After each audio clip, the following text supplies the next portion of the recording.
Nshuti bakunzi ndabaramukije mu izina rya Yesu. No musi turahimbawe twakiriye abashitsi beza baje batugana n'abantu b'abakozi b'Imana bakiri bato. Mwo twibwira? Yego, amazina yanje ni Irumva Krista, benshi banzi nka Kiki, sanzwe ndi umuririmbyi wa gospel. Nawe twibwira? Yego murakoze, nanje nitwa Janine Ngabirano, aje sanzwe nkunda kuririmbira Imana, Yesu nabahezagiye. Murakoze. Imbere yuko rero tuganira tuje muri byinshi, reka tubanze dushima Imana ko yaduhaye no mwanya kugira ngo tube turi hano. Janine bo dutere agasengesho n'umunsi muri aka kanya.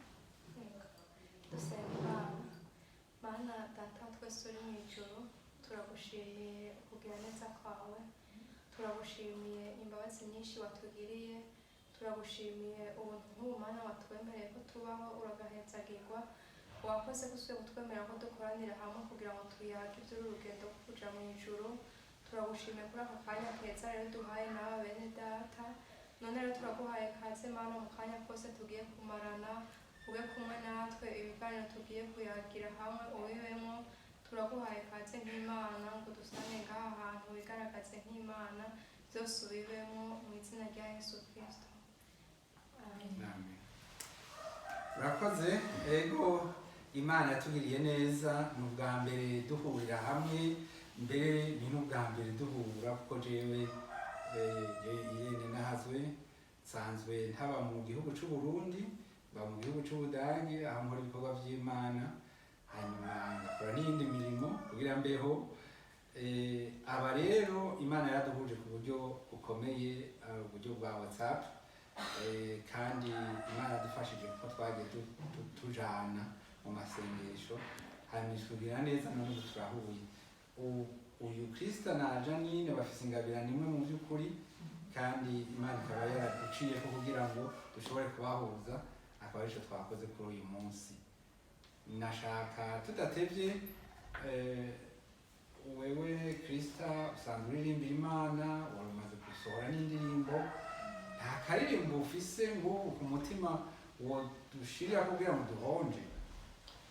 Yego, ndashaka kuririmba indirimbo ya mbere natanga gusohora, ariyo ndirimbo ya mbere mbona ikunzwe cyane. Ndagarutse imbere yawe Yesu, garukanye wa mutima wanje wose, kumwe nawe uzana muri vya bibazo, niko ndawugarukanye kugushima. Urakoze cyane, uratubwira ingena vyagenze. Janine, wewe iyo naburize ubutumwa ntanga canke simba nabuze, mugabo haraho numvaho ko nkeneye akantu kabirya, nkakubwira nti mbe none gute vya chorus bigeze he, ugaca undungikira. Ubu harako wowe wicaranye ngaho ukaducishirizeko? Yego cyane, nabyo ndakunda kuririmba, ariko ibintu byo gusohora sinari bwabigire, ariko Imana imfashije ndavyifuza nanje kubigira kugira ngo iyi mpano mfise kuririmba nzoyisangize n'abandi, nabo bari mu mahanga bavyumve. Ego Yesu abimfashije kandi mukamfasha no gusenga bigakunda, nobishimira Imana. Hari indirimbo nyinshi rero ngendana mu mutima zafashije ubugingo bwanje, nifuza ko twozozisangira n'abandi. Hayo par exemple nk'agakorasi nkunda kavuga ngo ninde tubuza guhimbaza Imana, imirimo yako ziratangaje, yemeye gutanga umwana we Yesu, watubera ikimazi gikwiriye, kuko atagipfuye nanje singipfuye, yatsinze urugamba nanje nzotsinda. murakoze cyane ego mwebwe amatwi asumira cyangwa ndabibona mwarakiriye Yesu nk'umwami n'umukiza wanyu nivyo hari ryari byagenze gute jewe nakuze nkijijwe kuri yego nakuze umuvyeyi wanje ari umupanigote kandi naho nakuriye hama ngiye mu mwuga wo gutangura kuririmba panigote ndayivamo sengera muri Israel Church. Yego nawe naje nk'uko mugenzi wanje amaze kubivuga navukiye mu rugo rw'abakristo rw'abavyeyi bakijijwe ariko naho biri uko si ukuvuga ngo umuntu avukiye mu rugo rw'abantu bakijijwe si ukuvuga ngo abakijijwe nabo nyene hari igihe ukugenda urakura usanga ibintu bitera domiriye itera iguhindura ukuntu ariko by'ukuri jewe umaze gukura narondeye agakiza kiwanje personnel kuko birashika abavyeyi mugatandukana n'aho bakijijwe ntimube mubana ugasanga uri nko kw'ishure uri muri interna bisaba kurondera agakiza kiwawe ugendana mu mutima rero jewe mu by'ukuri Yesu naramwakiriye kandi mu mutima nararondeye agakiza ko mu mutima kiwanje personnel atarako nahawe n'abavyeyi ariko hamwe n'ivyo mu bisanzwe ni ingabire nahawe n'abavyeyi kuko iyo ntavuka bakijijwe ngo baze barabinyigisha naho nyene naho nari kubikura Yesu yarakoze rero ko yabimpaye nkabipfukiramo hanyuma akampa n'umutima wo kubibandanya yego mbega kakarimbo kitwa ngo je ni umukristo urazi nomero yako mukaturirimbira ugahuza amajwi ubwa mbere yego indirimbo y'108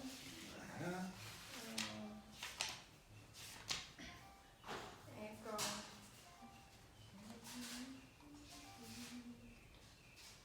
je ndi umukristo nzokwama ndiwe mu bintu byose gushitsa gupfa je ndi umukristo ndashinga intahe naho igihugu cyose cyo ntwenga je ndi umukristo wo mu mutima kuko ubusigaye nkunda Kristo kuko aho yapfa yazira jewe bikwiye nanje ko ndamukunda je ndi umukristo umva ubwo buntu narakijijwe nkumva mu vyaha je ndi umukristo naho notegwa n'amarushwa nkaja mu ntambara je ndi umukristo nkaba umusoda ndi mu ntambara ngwana n'ivyaha umugabisha n'umwami Yesu nitwaba kumwe nzokwamatsinda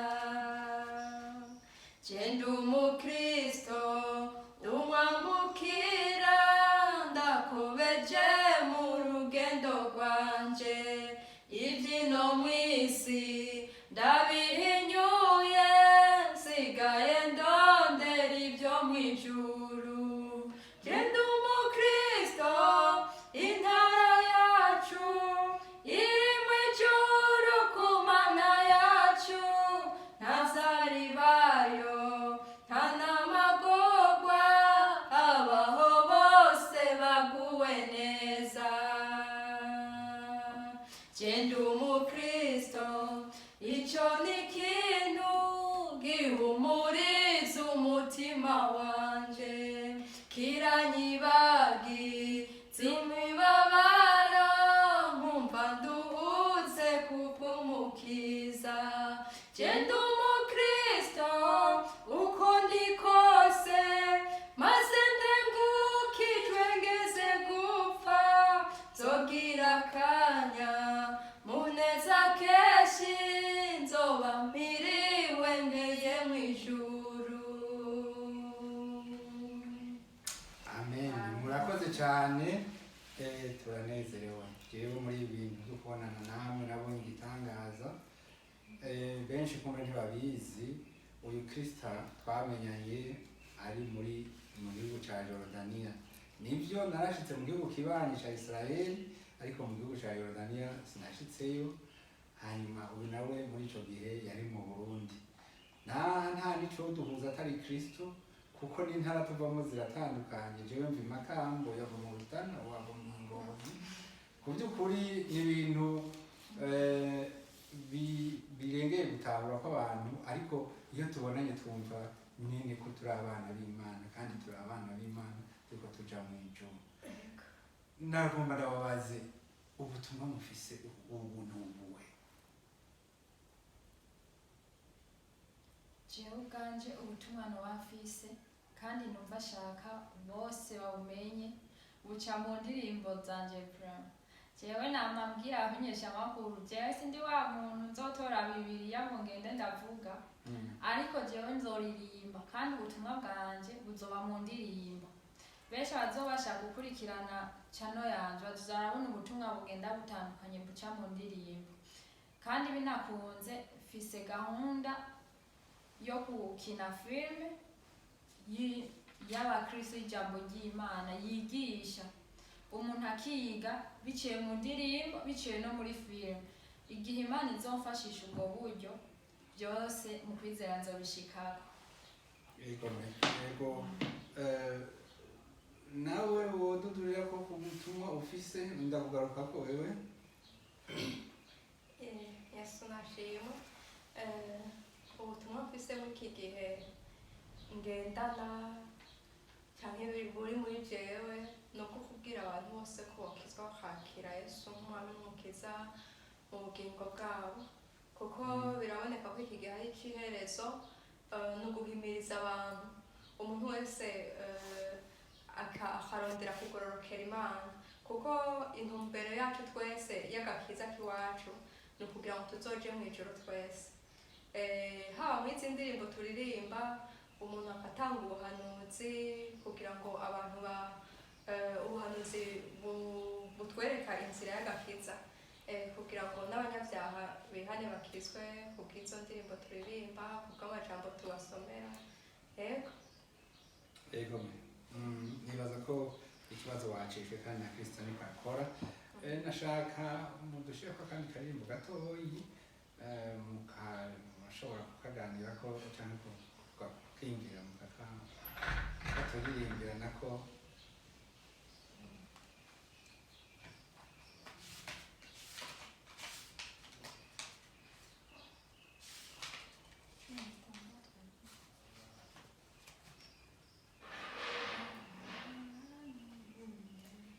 Abera banezerwa izina rya Yesu ribamara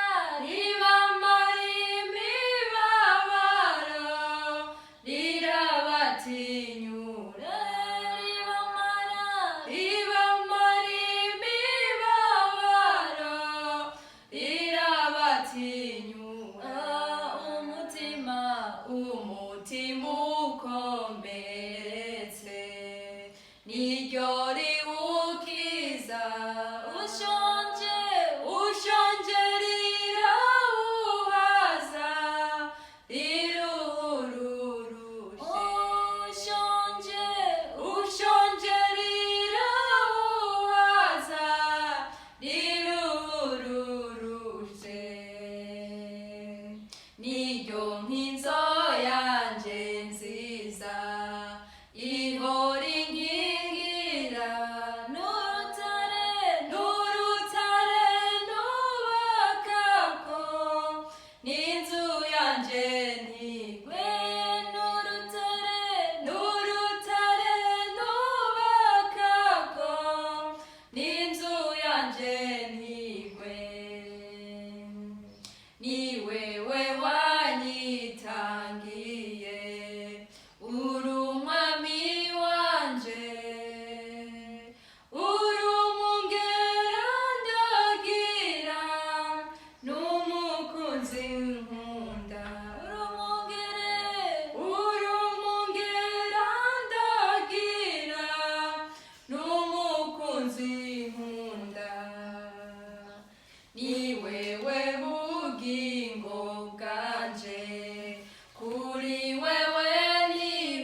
cyane. Ndafise akajambo kari muri ikete rya Timoteyo rya mbere igice cya kabiri akarongo ka kane havuga ngo Imana yifuza ko abantu bose bakizwa bakamenya ukuri. Nanje ndipfuza yuko muri izo ndirimbo za mushikiriza hobamwo igifashije muri iyo nzira. Yesu abahezagire. Reka tugarukirize ngaha kuri bwa mbere kumbure nituronsa kandi karyo tuzaza tubanaye tuganira.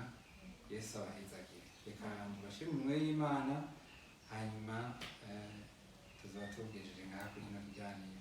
Mana uhoraho, Mana y'icubahiro, turagushima mu izina rya Yesu kuri kano kanya uduhaye kugira ngo twicarane hano tuganire turi mu murimo wawe. Turaguhaye aba bana aba bigeme ubagirire neza, baratonze ku murimo bariko barakora igikorwa cawe, maze Mana bakomeze ubarinde ibitero n'ibindi byose bisa n'ivyo, ubarinde kandi mu kugira ibyifuzo databuja bidahuye n'ubugombe bwawe. Mana ubarinde inzara n'inyota, maze bakomeze muri iyi nzira bahisemo. Mana turazi yuko baririmba ivy'isi bafise inzira nyinshi zo kugira ngo bitungishe mu by'umubiri, ariko bo bahisemo inzira igumye, ubutunzi butaza bwisuka, ariko bafise ubutunzi bw'ijuru. None rero Mana asabye ngo bakomeze kandi habe benshi bakira agakiza ku bwabo. Urakoze nyagora ku ngoma, ni mu izina ry'Umwami wacu Yesu Kristo. Tuboneyeho n'akaryo ko gusengera uyu ayadufashije mu buhinga bw'ivyuma, nawe ngo umuhezagire umugisha nawe uronke ko tubisenze mu izina rya Yesu Kristo.